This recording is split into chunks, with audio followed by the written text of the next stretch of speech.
Don't you hate it when you run into someone and you just can't remember their name?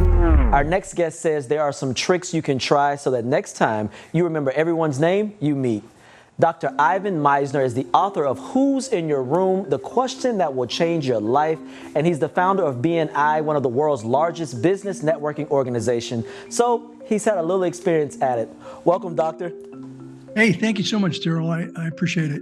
And you know, you opened with a perfect statement there saying meeting somebody who you can't remember their name. Let me give you a value add. This isn't on the list of things we were going to talk about. But if you're meeting somebody, say, hey, it's great to see you, as opposed to nice to meet you, because if you've met them before, they're going to go, oh, you don't remember that we met? So I like to use the phrase nice to see you rather than nice to meet you. Why is it so hard for us to remember names of people we've actually met before?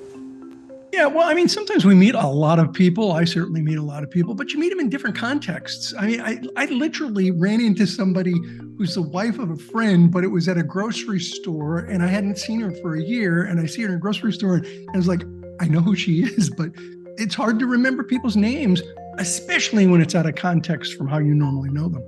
And so how will we go about actually learning how to put those in place to where we remember names? So when we're running into people in the grocery store, it's like, oh, I remember you. Yeah, well, again, it's good to see you. Yeah, but if you remember those names, you know, it's one of the things you want to do is tell yourself, hey, maybe a lot of people had the mindset of I'm not good at names. So start with I can get better at remembering names. And the first thing is repetition.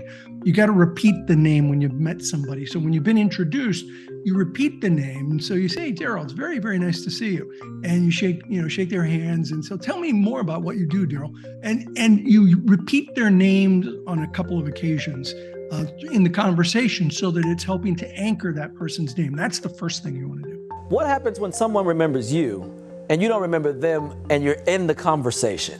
How do you gauge that to get their name without kind of making it feel like, oh, dang, they don't remember who I am? Yeah, you know, listen, it happens. It happens to us all. It certainly happens to me. And I'm usually really honest. I'll just say, hey, give me some context. How did we connect before?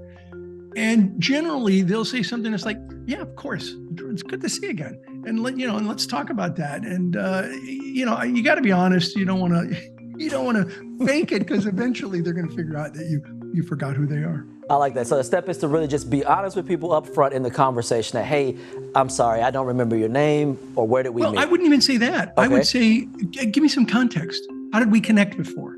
And I have to ask, you wrote this book. What inspired you to write the book?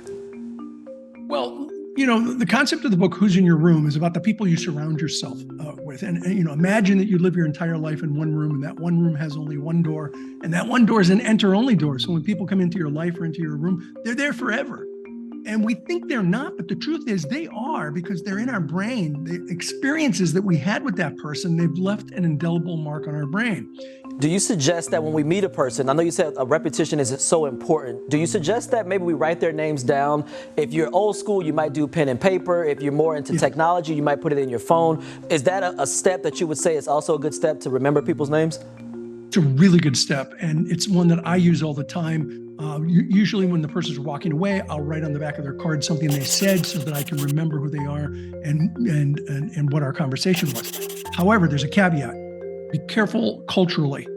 In some countries, because in BNI, we're in 77 countries. In some countries, particularly in Asia, it is bad form to write on a card. It's rude to write on their business card. So have a little notepad when you know that you're in places where writing on the card is not acceptable. Have a little notepad so you can make some notes on there about the conversation to help remember the person and what you spoke about. Dr. Ivan, I thank you so much. I've learned that today it's about repetition, being honest, and just a perfect approach at letting someone know, hey, give me some context so I can know your name. Thank you so much for these helpful tips. Yeah, my pleasure. Thank you. Oh, that's a nice backdrop. It's not a backdrop. That's my office. Is that really your office back there? That's it. Yeah, I keep this here because people don't believe me. So here, watch carefully. Here we go. Oh, snap. That looks nice. Yeah, I love my office. Oh, that is beautiful, man. I love that. Yeah. No, nobody ever believes it's my actual office. I literally thought it was like a backdrop, like you just added it in. It looks that good. Yeah, I'm in Austin, Texas. I built my dream office 52 steps from my house. Oh, that's perfect.